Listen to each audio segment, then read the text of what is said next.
Okay, I don't mind. Hi, everyone. Thank you for hosting us and invited us to share with you and to speak to you about our organization, our story. My name is Leila Sheikh. I'm 46 years old. I'm a Muslim Palestinian mother. I was born and raised in Jordan, but my family originally they are from Bethlehem, from the West Bank.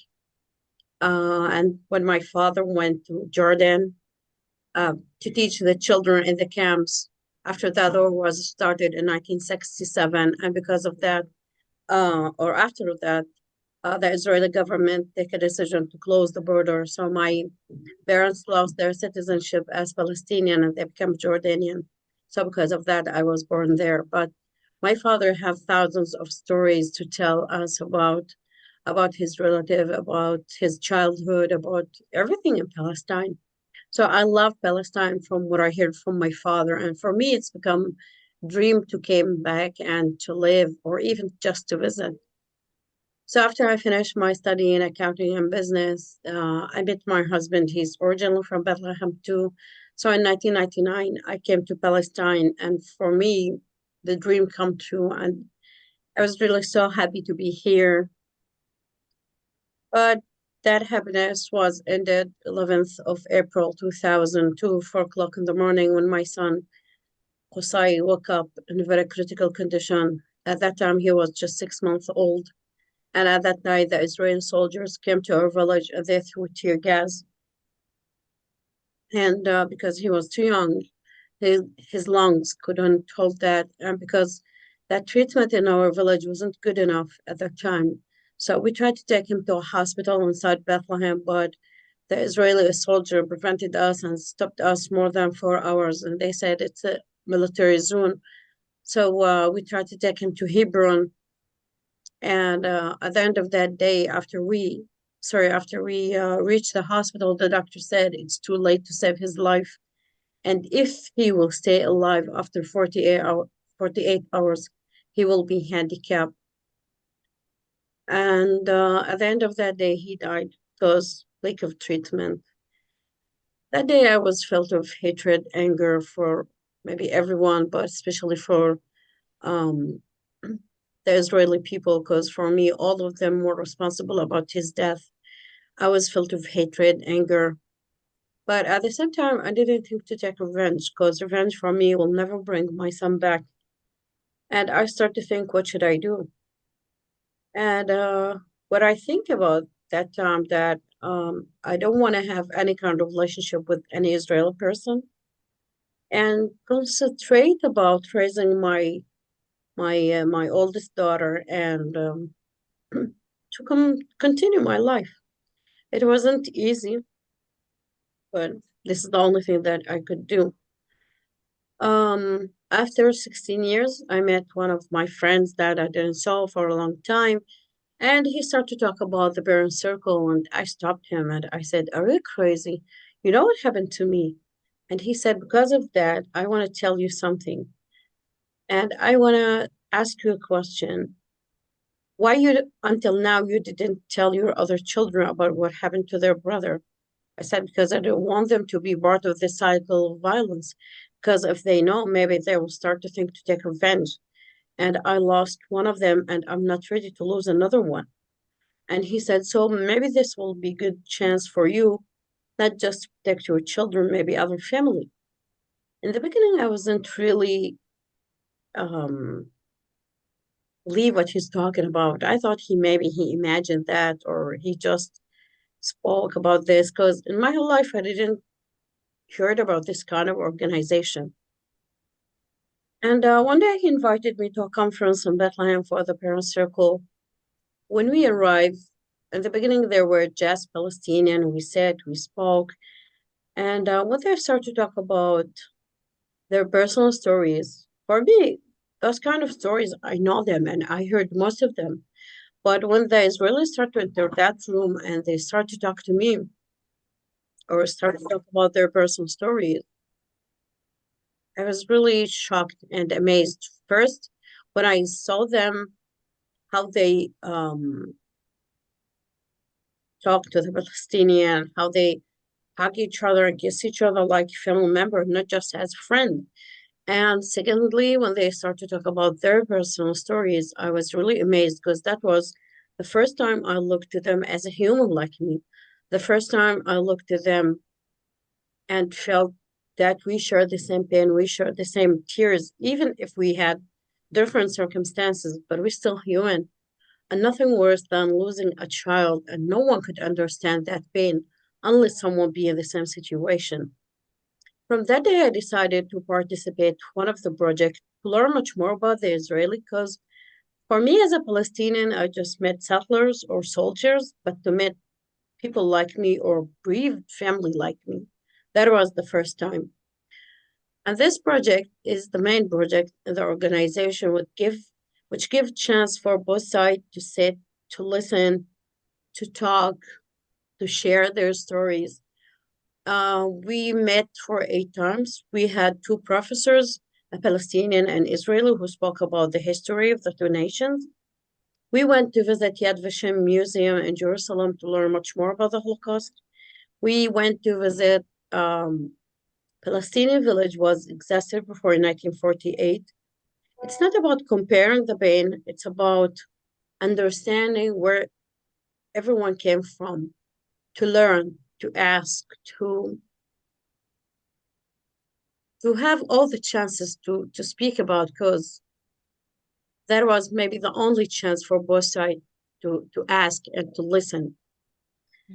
And I remember the first activity, they asked us to speak about something happened during the conflict affected our life, and that was the first time I spoke about what happened to my son.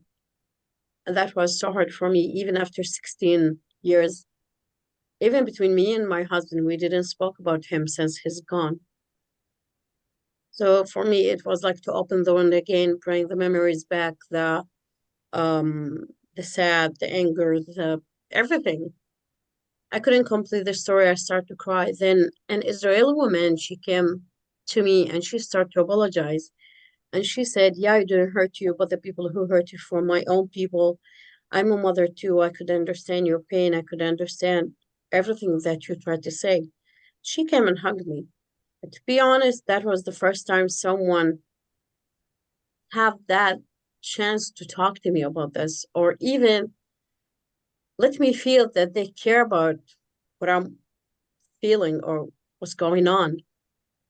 And that maybe even give me a chance to even to understand what's going on around me. From that day, I decided to be a member of the forum, start to give lectures inside Israel, Palestine, travel around the world to spread the message of peace and reconciliation. And that was so easy to convince people about these lovely words. And because we spoke from our hearts, because we spoke about our story, about our life. And then I start to ask myself if I meant every word I say, if I meant everything I did. Until one day last year when me and me and Robbie, sorry, we met other people from other organization in Jerusalem. And there's a man that I know from 3 years ago stand up and he started to talk about his personal story. He's Israeli. His name is Khan Alon. And when he started to talk, he mentioned that he served in my area. He was a high officer in the Israeli army. And he mentioned that he stopped a Palestinian car which have sick children from going to a hospital. Then that was the real test. And then it's become really hard for me. I didn't know what to say, what to do.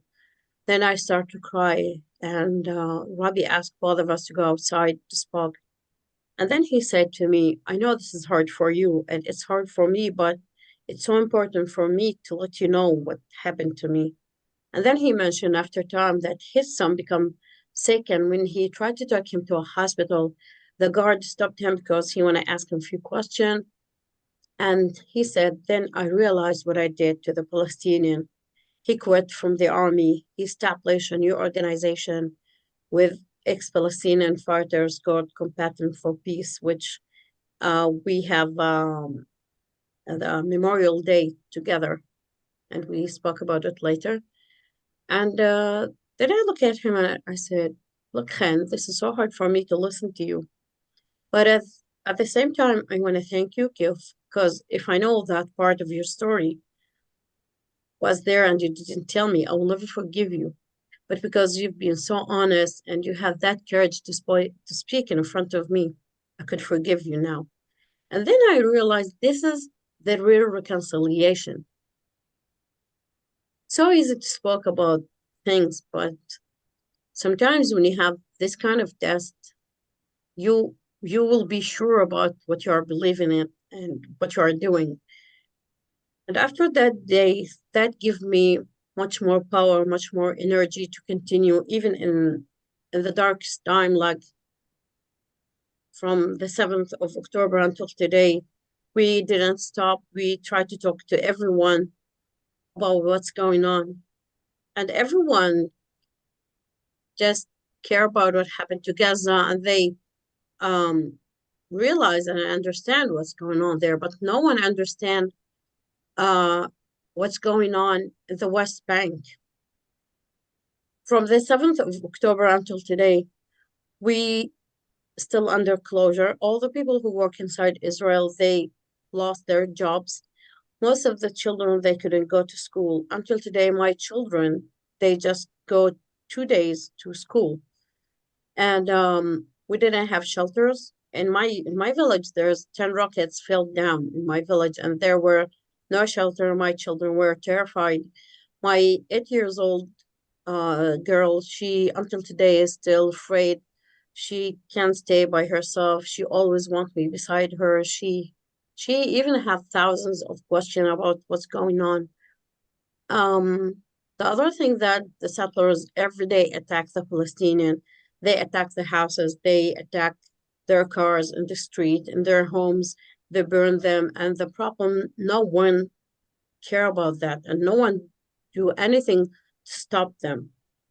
But even though we still believe that we should do something, we can't sit aside and just watch because we believe that every soul is so precious and God created us in this world to love and to live, not to kill each other without no mercy. Thank you so much for listening.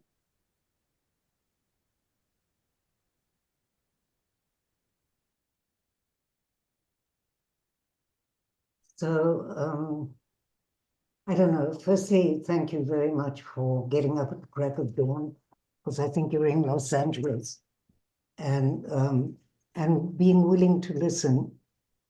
Uh, Most of the work that we do is also this lesson of being able to listen with empathy, even if you don't agree.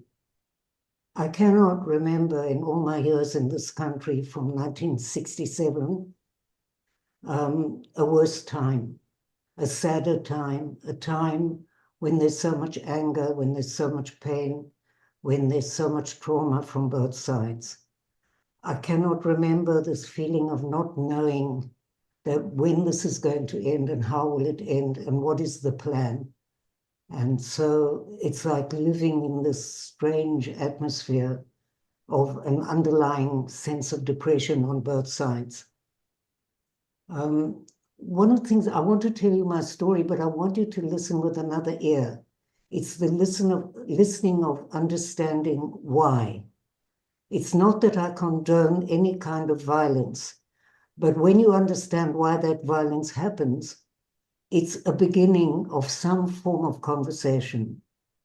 So when the army came to tell me that David, my son, had been killed by a Palestinian sniper, one of the first things that I said is, you can't kill anybody in the name of my child. I didn't even know that I said that, but apparently the next, I was told later on that that's what I said. That was very prophetic of what I was going to do. I was almost immediately looking for a way to prevent other mothers from experiencing this pain, and it didn't matter where those mothers came from. And actually, the Parents Circle found me and invited me to a weekend in East Jerusalem, where I sat around this table and looked into the eyes of the Palestinian mothers particularly, and realized that the pain is the same pain. It doesn't matter where you come from, what color you are, what ethnic, nothing. It's the same pain. When you go to sleep at night, those tears that are on the pillow are the same color. And then I realized that we had this remarkable capacity to bring a message that's very unique if we could stand on the stage together, just like you see Lila and I now, and talk in the same voice for reconciliation and non-violence. That's almost a miracle in these times. And so that was a pivotal point in after David was killed of what I was going to do. And I started traveling all around the world because I realized that the message is not local. This is an international message which people can learn. And I thought I was really rather important. I could speak English. After all, most people that are born in South Africa can speak English. And of course, you Americans thought I was British, which is hilarious because I have this outrageously South African accent. And I spoke in Congress and in the House of Lords and in the Senate and in hip-hop concerts, wherever somebody would listen, always with a Palestinian partner. And one night when I was at home, I was working on my computer and there was another knock on my door, and I opened the door and there were 3 soldiers.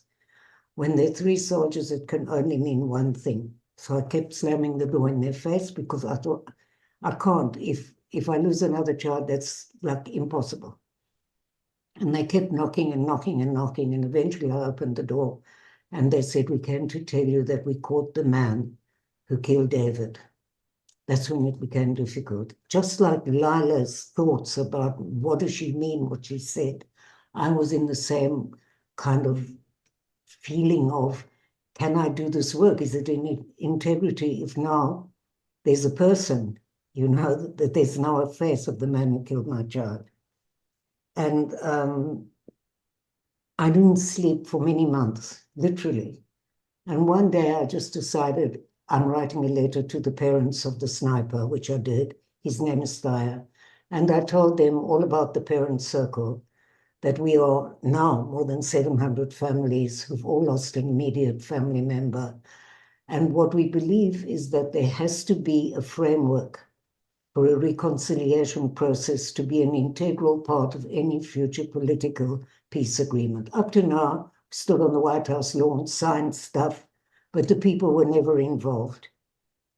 And I told him about David. David was a student at Tel Aviv University and he was studying for his master's in the philosophy of education. And that has a lot to do with what I do now, is peace education. This is my way of commemorating. You know, everybody must do what they think is best in the way that they want to commemorate. I would never criticize another bereaved family for the way that they want to commemorate.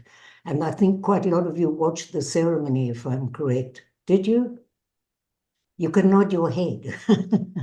And if you did that, you know, I think you would already begin to get an idea of the atmosphere. And by the way, I was the Israeli representative for this ceremony, and it was so incredible to see how we all, 2 organizations of Palestinians and Israelis, had so much compassion for each other and sat and listened, and there was such a sad but determined attitude to make change. And so that, for me, is another miracle that happened out of all of this mess. So in the letter, I also told this family that we needed to meet, that we owed that to our children and grandchildren. And I'm not very patient. I imagine I'll get an answer within days from the sniper. It took 3 years. He wrote to me and told me that I'm crazy and that I should stay away from his family and that he killed 10 people to free Palestine. But I knew that when he was a little child, he saw his uncle violently killed by the Israeli army, and he lost 2 further uncles in the second uprising. So for me, this was an act of revenge. He was not affiliated to a political party. This for me was a real turning point because what it was giving up being a victim. I don't even call myself a survivor. I think I'm a victor. And I was free. and my life is no longer contingent on what this man does. And of course, I would like still to meet him, but it's not the main thing in my life. And I felt I could do more of this work. And I went back to South Africa, where we made a film with the Truth and Reconciliation Commission. And for me, it was a journey of looking for the meaning of forgiving.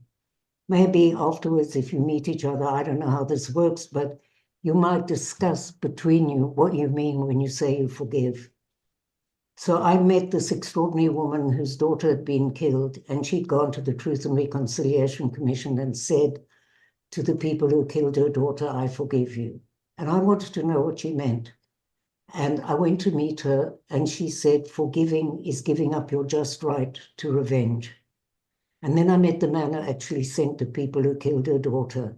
And today they have an organization together with ex-combatants.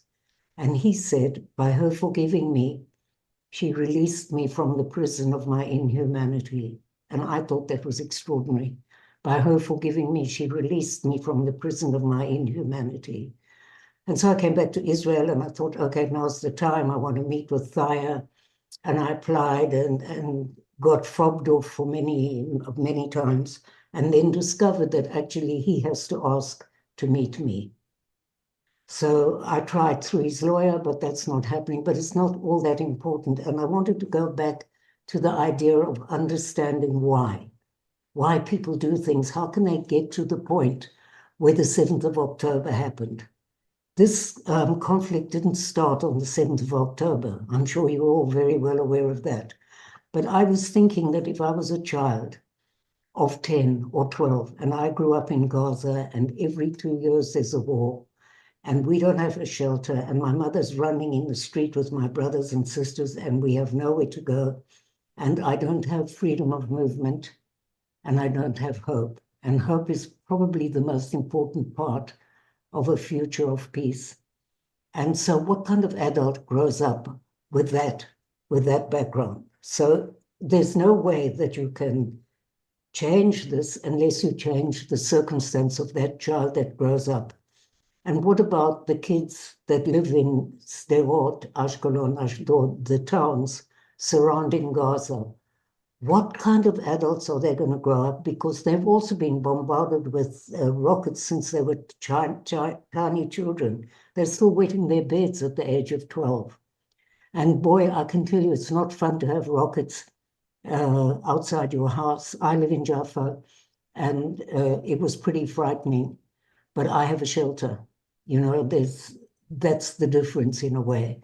And I think of those kids on the kibbutzim who thought they were invincible because they had shelters and because, you know, children think they're invincible. But the 7th of October changed all of that. And how much trauma is going to be with those kids, and how are they going to grow up, and the hostages and all the mess that's now. But once you start to understand why these things happen, I think you can make change.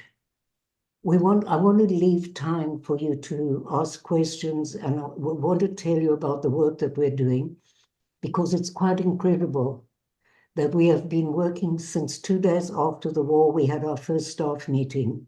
We are 20 staff. We have 2 offices, one in Beit Jala in the West Bank, one in Tel Aviv. We have 2 directors, 2 people who deal with education, 2 spokespeople. It's like Noah's Ark. We've got 2 of everything. It makes life pretty difficult because, you know, you can't tell the other what to do. It has to be a joint decision. Nobody signs checks. Nobody does anything without the other. This is our way of trying to give some dignity to a situation which is not an equal situation. And it's quite extraordinary to see that 2 days after the war, we had our first staff meeting. And we were talking, and it was so painful, and everybody was so angry, and everybody had watched their own media. So it's like living in a completely parallel universe, which then here came the test of, do we trust each other enough to listen to what we're saying with empathy, even if we don't agree? And I can tell you that we have not stopped since then. The kids who'd been to the summer camp, you know, the government in its great wisdom banned us from schools after like 18 years of working with 17-year-old kids in schools, the Ministry of Education decided that we're quite dangerous. Actually, somebody called me the most dangerous woman in Israel. No, in the world, never mind in Israel, which I thought was quite a compliment.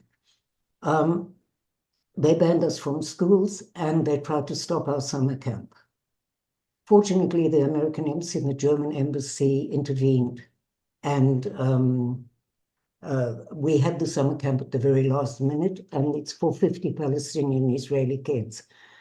And my grandson was there, and he was 14, and he's quite spoiled, you know. I mean, he's been all over the place, and he can do what he likes. And he said to me at the end of the week, I have to tell you, this is the most wonderful week I've ever spent. And I tried to understand why, because I always try to understand why. And I realized that the fear of the other was alleviated. He hadn't met Palestinian kids. All of a sudden, they discovered that they're exactly the same. They play the same games. They had karaoke together. They cried together because all of these children are bereaved and told their stories. They cooked together. And then on the 21st of September, they signed a charter at the United Nations for nonviolence and reconciliation and to end occupation.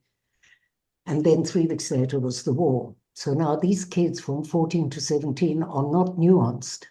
So they started to send each other terrible messages over TikTok and all the social media platforms. And we had to start to work with them individually, uninationally. So the Palestinian kids worked with the Palestinian facilitator and the Israelis with an Israeli facilitator, and it was very painful. And the kids were allowed to say exactly what they wanted. And then after about 2.5 to 3 months, they said, all right, they're willing to meet on Zoom. So we had a Zoom and it wasn't so great. And then we had another Zoom. And what happened is we played this put yourself in the shoes of the other. And that was like a huge icebreaker. So then all the kids said, okay, now they want to meet for the summer camp this year, but there's a closure. So we've decided for the first time to take the summer camp to Cyprus, which is incredible. We found a camping site in the mountains, and these children need to heal because they are the future of our organization. As far as the schools are concerned, we had a case against the Ministry of Education. And I'm very pleased to tell you that about 3 weeks ago, the judge threw the Ministry of Education out of court and gave us compensation. So that was a very nice, it's a good feeling to beat the system, but it's quite incredible to think that they would want to stop us from giving peace education in schools. The same thing happened also with the ceremony, which some of you watched. Generally, not this year, but we used to have it outside. Last year, 15,000 people came and 300,000 people listened and watched online. But this year we decided mainly to put an emphasis on children in war and to take people from the 7th of October to speak. And but when we had venues outside, then the government tried to stop that as well. And again, we went to the Supreme Court 3 years running and won. I tell you, it's good to beat the system. So please ask any question you like. And if it's difficult, ask Laila. Thank you so much. Wow. I just want to thank you on behalf of everyone who's listening, just for the two of you to, as Layla had mentioned, opening the wound again and sharing about, this incredible reconciliation work that you're engaging in and engaging one person at a time or two people at a time, two and two and two, right? Just so important. We did get some questions. So I tried to organize them based on just factual stuff first. Where are you? And they asked this before. Robbie, you mentioned that you're in Jaffa right now. And Layla, are you in Gaza or the West Bank or in where? No, I'm in Bethlehem in the West Bank. Oh, in Bethlehem. Okay. Beautiful. And then Do you think you could put us out of these big squares and let us sure. see everybody? Yes, I can. Absolutely. I'm just gray hair. No, Very depressing. And then the name of the film that you said that you made, Robbie? It's called One Day After Peace. One Day After Peace. Thank you. And then another question was, how do we give people hope for a future of peace, and that all of our human needs can be met? Where do you see that hope? They asked this before you mentioned about the Cyprus summer camp, and also I'm guessing, beating the system with a court case against the Minister of Education. Would you each like to share where you see that kind of hope? Oh, Lila, where are you? Now I can't find you. Oh, here you are. Do you want to answer that? Yeah, I can find the hope in the eyes of my children every day when I look to them. They deserve to live a normal life, not just my children, but everyone in this land from both sides need to live a normal life because they deserve that. And every day, my oldest son, he worked in a company. He's now 21 years old. And when he sometimes went from Bethlehem to another city, I were terrified all the time because I don't know if settlers will attack him or what will happen in the street. I don't know if he will return back home or not. And I don't feel safe and secure until he came back home every day. I don't want to live like that all my whole life. I want to feel that like any other people when they leave the house and they believe that they will be in their house safely with their family. I don't want to anything hurt me again because if something happened to one of my children, I don't know what will happen to me next time. So, since the war began, I have been to America twice. Actually, I was in Los Angeles. We could have met in person. Next time. That's about, I don't know, just 2 weeks after the war began. And we went to Washington, and I've been to America twice, to Germany, to London, and to Italy, where they decided I needed 2 policemen to look after me all the time. I found that pretty flattering, I must say. But I recognize the polarization all over the world and this tendency to import our conflict by being pro-Palestinian or pro-Israeli.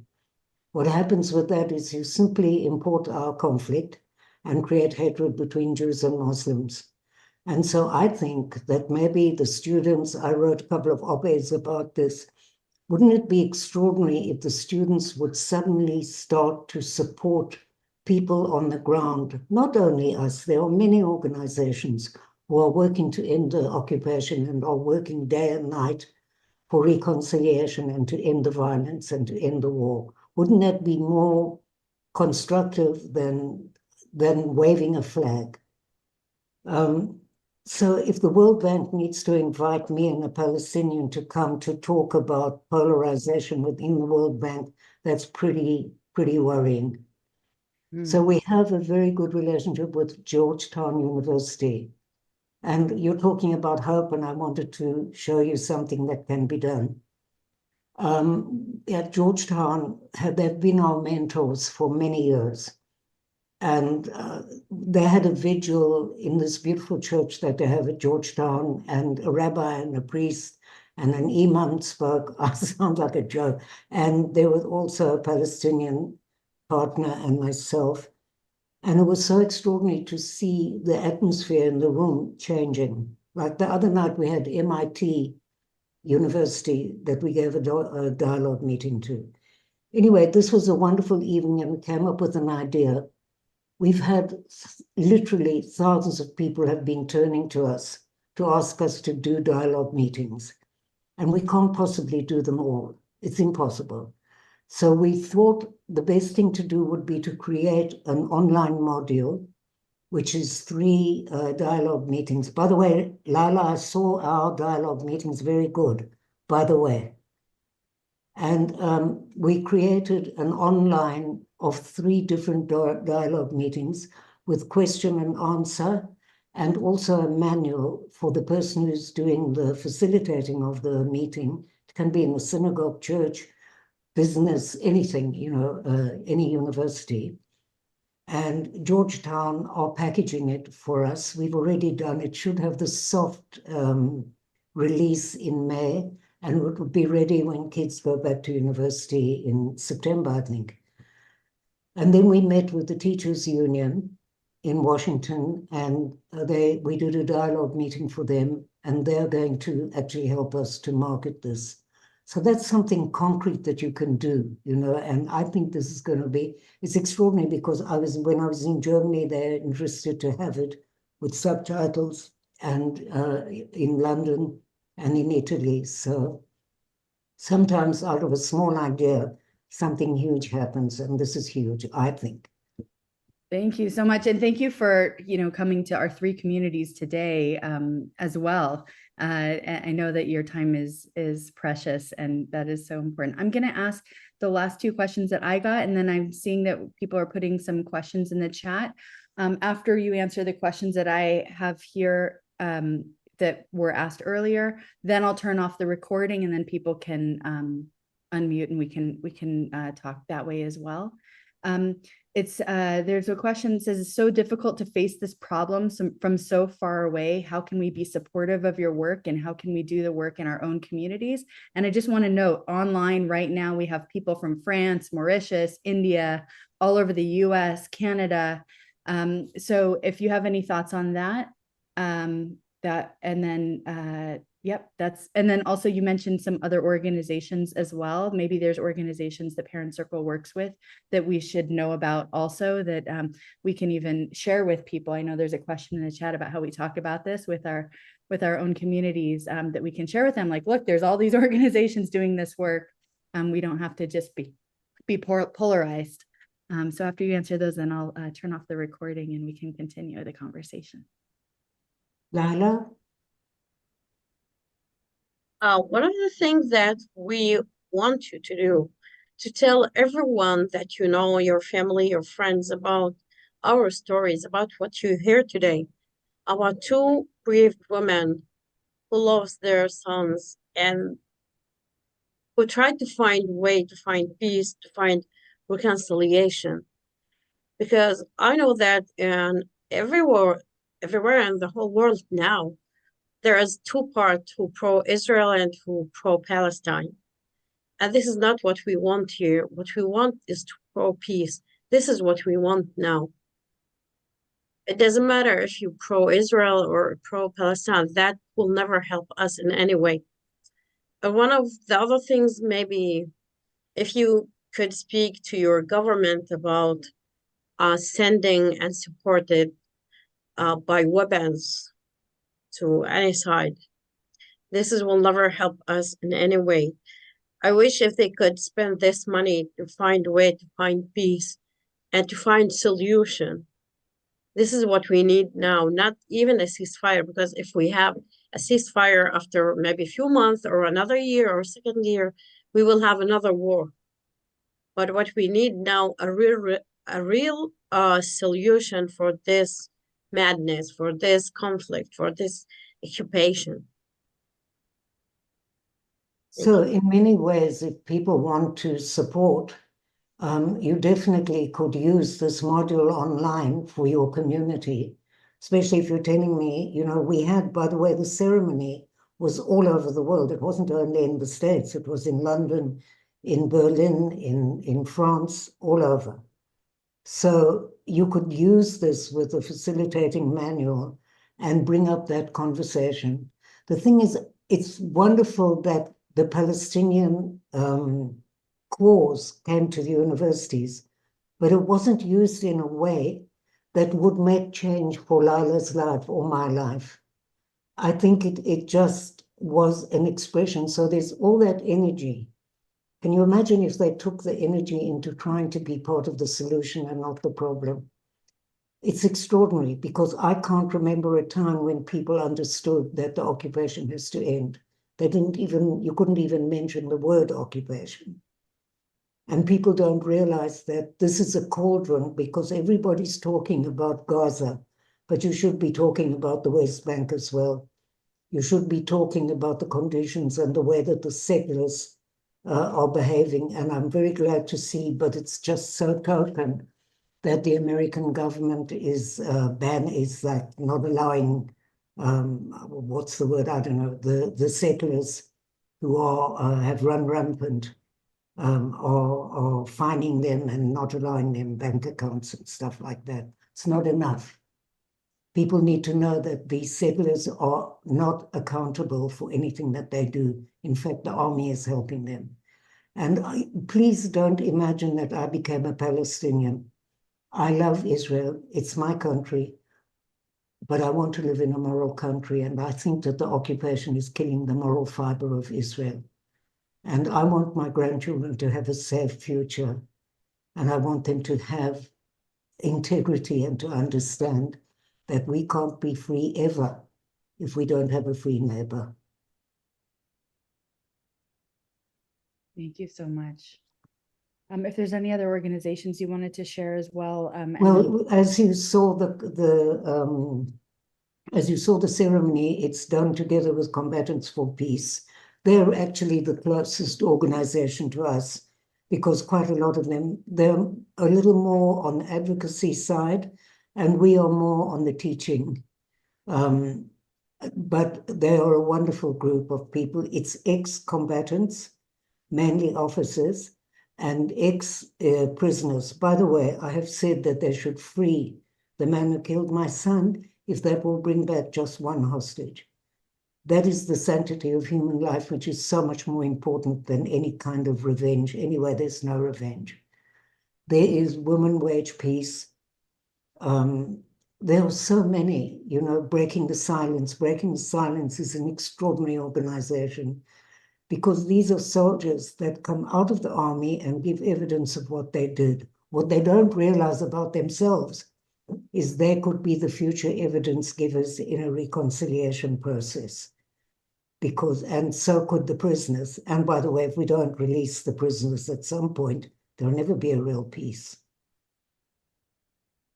And I know that Standing Together is another community that Standing Together is extraordinary. It's not a cross-border organization, but they are doing wonderful work within Israel. And believe me, we need it here. And I've heard of a community called Nigun Halev in the Galilee, which does a lot of shared society work as well. They actually came to Keeping It Sacred to share with us some of the work that they've been doing. Well, there's all the schools, like the Hand in Hand school, which is extraordinary. It's endless. There are hundreds and hundreds of organizations. Just look for the thing that means something to you and promote their work. Or even just like this list is helpful for us to share with other people who say like, no, this, they hate us, we hate them. Of just to even say like, actually, there's all these organizations, list, and share with people, the magnitude. I think that the voices that you both bring are often muted, and that is part of the challenge, that we need to like magnify the work that you're doing and remind people. So I will turn off. In so many ways, what has happened is the world has become major experts on the Middle East. Probably half of the people who are talking about the river to the sea wouldn't even be able to find Israel or Palestine on a map. So firstly, educate yourself and get to the point where you can really be a part of the solution. And that's not being nasty. That's just saying something that's so apparent. And it's so sad to watch because also people forget that we are still in a war here. There are still all these hostages sitting in God knows where and who knows who's alive. Every day they find more bodies. And I look in the morning and I see, I watch a lot of foreign news as well, and I see what the death count is in Gaza. But I also see these beautiful young men, soldiers, 600 of them, aged like 20. What on earth? And I see little squares with the pictures of these people, and who will remember anybody? There's so many now who will remember the names of all the children that died. Thank you. All right. And so maybe what Lila said is, sorry, I have to just talk. Okay.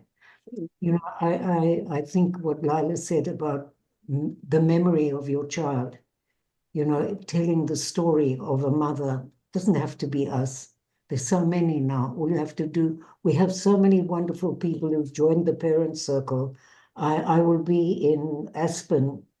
I think it's called the Thought Festival or the Idea Festival, something like that, in June. with the son of Vivian Silver. She was Women Wage Peace. She worked with the Bedouin. She was my friend. She was Lila's friend, and she was everybody's friend, actually. And we thought she was taken hostage, but it turned out that she was burned to death in her cupboard. And her son joined the parents' circle. And that's wonderful, you know. He's talking out for peace, and he's coming with me to Aspen in June. So there are extraordinary people who are coming out of this whole madness now. There was a man in the, I don't know if all of you saw the ceremony, but there was a man from Combatants for Peace who lost 60 members of his family, and yet he is continuing to work in Combatants for Peace. So think about that. That's extraordinary. And Maozi Non, who just met the Pope, who lost, both of his parents were burned to death. He has a brother in London, and the whole family's joined the parents' circle. So that's incredible. And we have to be aware of these people because they bring light, you know. Thank you for mentioning that. And actually, Vivian Silver had spent Yom Kippur with Nigun Halev, the community I had mentioned earlier. So we're all connected in so much of this. Thank you so much. I'm going to stop recording and we can get to some of the questions. I see Ani actually asked